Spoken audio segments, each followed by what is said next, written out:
Hey guys, so today we are going to talk about multiphonics, and this is going to be a Contemporary Techniques 101, so this is going to be more flute based. It's about how to practice multiphonics, how to learn how to do them, and a little bit less on the composer side. Those of you who are composers, this isn't necessarily a video to immediately click off of. I understand that it's a little bit less oriented to what you guys do, but learning more about how a sound is created and what it takes to learn how to do something is important, and it can help color how you're using some of these techniques just because you know how hard or easy they are. Some of these aren't that difficult, but I don't think multiphonics are one of them, to be honest. So a little bit of background on what a multiphonic is. It's multiple sounds at the same time, which of course flute is not necessarily built to do that naturally, but it can happen. There are two types of multiphonics. There are artificial ones that are created with altered fingerings. A lot of them have trill keys down, half holds, just fingerings that are not traditionally used in your everyday life. And then there are natural multiphonics, which are based on the traditional regular fingerings of the flute. They're both equally difficult in different ways, and I'll talk a little bit about that, but they're created the same way. The sound production is the same exact theory, and practicing them is honestly the same, with minor tweaks depending on which one you're learning. The first thing that I want to talk about is when and how do you learn multiphonics?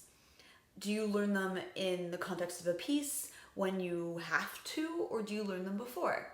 And I think obviously if you've gotten to this point and you're suddenly playing a piece of music that has a multiphonic in it, you kind of picked one. But I really recommend working them into your practice early on. One, because it gives you a lot of lip control and a lot of consciousness on the cavity that you're creating in your mouth. So it is a really good thing overall for flute playing.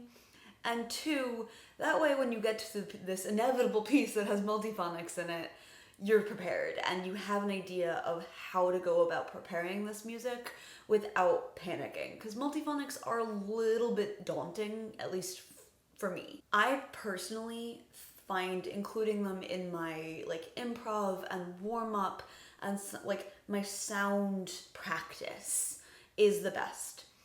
Obviously, everyone has a different warm-up. A lot of you guys do very, very different things from me, which is totally fair. We are all different people. But I think including a section where you're using some multiphonics and kind of exploring these sounds, especially if you do the brass term for it is lip slur, but we can do it on flute, and it actually is something that I'm going to talk about in a few minutes. But including it in your warm-up and in your technique practice can really help.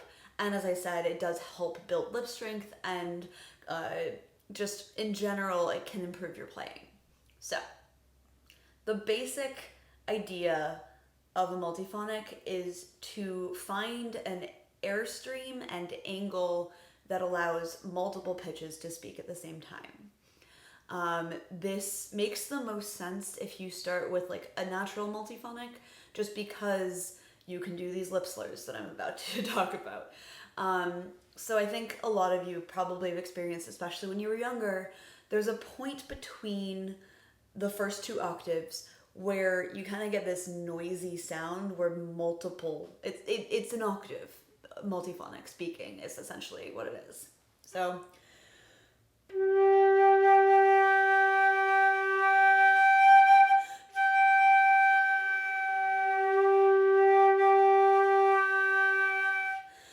there's that point right in the middle where you actually get the high and the low G playing at the same time.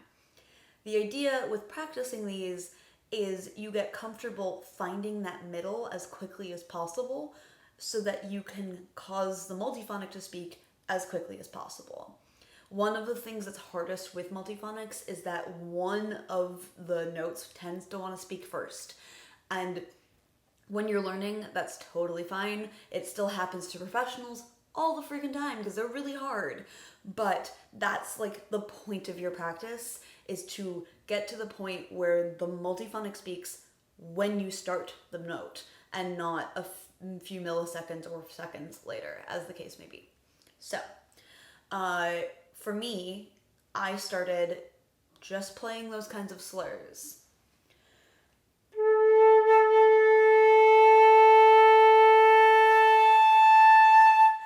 And then, as you can hear, resting in that middle point.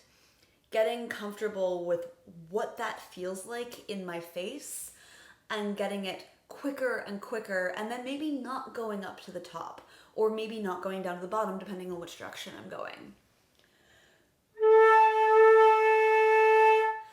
Not the most stable, but you can hear both pitches and they're pretty quick. So building up the lip strength and the just like awareness of what your air is doing through these slurs is 100% the best way, for me at least, to learn multiphonics. Both the ones I just used are natural multiphonics. It was just on a low A partial and up to the high A partial or middle A partial and G as well. But there are a lot of other really fun sounds that are on natural multiphonics. My favorite one is fingering high D, not the super high D, but D6, and underblowing it.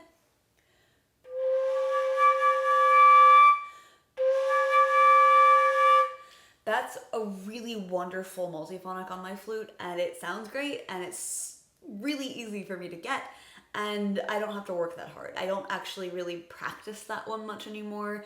It's just kind of like, oh, I need a multiphonic at that one. So with the natural multiphonics, for the most part, they're pretty unforgiving. That one's a really good example of one that isn't. It's quite stable. But I find personally that natural multiphonics are very much finicky. They take a lot of effort and they take a lot of focus, and they're very easy to split up or down because, one, your body is expecting to play either the upper partial or the lower partial. That's not really wanting to go in between because that's everything you've trained to not do. One of the other reasons to start this early is so that you can kind of build this like acceptance in your body and in your face that this is acceptable. But your training is still always going to try to kick in and go, no, you want the top one, or no, you want the bottom one. So it's also a mental focus of like, no, I do want to be in the middle, and this is how I do it, and this is how I do it every time. With artificial multiphonics, I find that like training doesn't kick in as much because it's not a sound that I'm expecting to hear based on the fingering that I'm using. One thing to keep in mind with artificial multiphonics is that a lot of the times they do use half holds. I say this now because if you have a closed hole flute, those are not options for you, or they're not going to speak as well as they would with an open hole flute. There are so many multiphonics that do use closed hold fingerings, so don't feel like this isn't something you can learn or something that you should never touch, but do be aware that if you're seeing fingerings that have half holds, that maybe it's something to mention to the composer, or something to mention to the composer at the beginning when they're writing, of like, I do play a closed hold flute, I won't be able to do half holds, and explain to them what that means, because sometimes they don't know that the fingering chart that they're giving you has a half hold, especially if they're new to writing for flute. So there's that as well. One more note with fingerings before I move on to the like little quirks about artificial multiphonics is that keep in mind there are a lot of fingerings for the same multiphonic, especially when you start getting into the artificial ones, and not all of them are going to speak the best on your instrument. There's a lot of resources for fingerings. Robert Dick's The Other Flute is probably the most common one, at least in American circles, but there's a couple other books. And then there's also online resources like Flute Colors, Flute Expansions, and the Virtual Flute. I bring up the Virtual Flute very cautiously because it's a computer generated fingering system. It just knows what fingerings supposedly create what sounds, and will just give you a whole list. It's really great if you have one that isn't working, because it gives you a whole option of other fingerings that can theoretically create those sounds, but they're going to be kind of awkward because a human has never played them, or probably has not like categorized them, and some of them don't work the way that you want them to because they are computer generated. So just grain of salt with virtual flute. Great resource, but like kind of needs to be play tested and like thought about before you use it. This is true for composers, but true for all of us.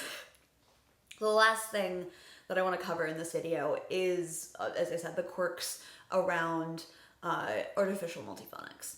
One of them is definitely fingering.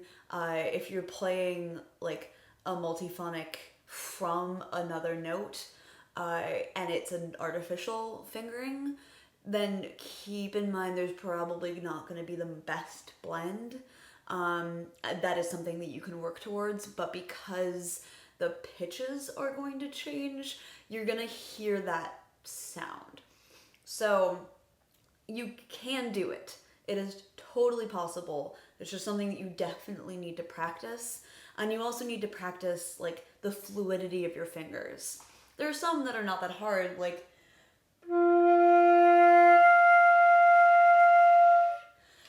I'm only adding a couple trill keys, it's not too bad. But if you're going like to a half hold, or like,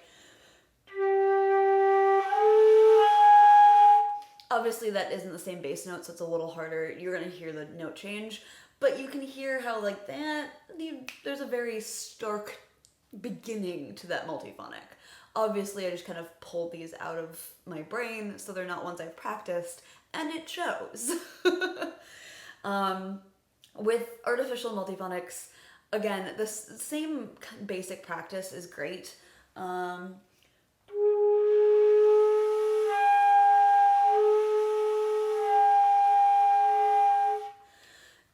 Lip slurs, find the middle, focus on it, profit. But keep in mind that it's going to be a little bit like less balanced in sound. There's always going to be a note that sticks out way, way more. And so part of what you have to practice is trying to balance that so that you can hear all the pitches as like a chord, rather than, that sounds like a G with a bunch of noise on top of it. Like, you do want to balance it, unless, of course, you're being told not to. A lot of these things that we practice are great, and you practice it for control, so then a composer can come in and be like, no, I actually don't want that. Can you do, like, the way that sounds like you're not supposed to be doing it?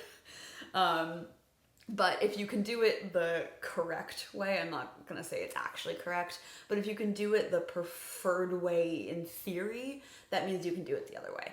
So good to balance them and then like practice being unbalanced than to not be able to balance them and have a composer or conductor or collaborator kind of frustrated with you because you can't do it. Yeah, I think multiphonics have quirks to them. They all are kind of personal, and they're all kind of cranky in their own way. Like, each fingering has its own little personality to it, and you have to like befriend them essentially. And I can give you all the theoretical practice in the world, but my face is always going to be different than your face, and that's exaggeratedly true in the case of me, where I'm missing 10 teeth and like a bunch of bone and have this wonky embouchure. But even if I had all my teeth and everything was normal, I still wouldn't be able to exactly explain to you what's going on in my like oral cavity. That's not something that I can necessarily describe to you in words to have you reproduce. And even if you did, your teeth are a different shape, your face is a different shape. Like, the only way that I could exactly explain to you how to make a multiphonic sound the way that mine do is if you somehow like stole my skull and put it into your head, and that's just creepy and I don't want to think about it. So with that weird note, this has been my multiphonics video. I could have sworn I recorded this like 5 years ago. Maybe I did and just deleted it. But I hope this is helpful. I'm really curious about how other people practice multiphonics and like teach them as well. So if you have anything that you want to say or tell me about how you do play or teach multiphonics, please let me know. As always, if you guys like this video, give it a like. If you're new here, subscribe. This shirt is from Iron Ritual Friend Brewery in Denver, and it's super cool and I love it. And they're super cool and you should check them out. And I will see you guys very soon.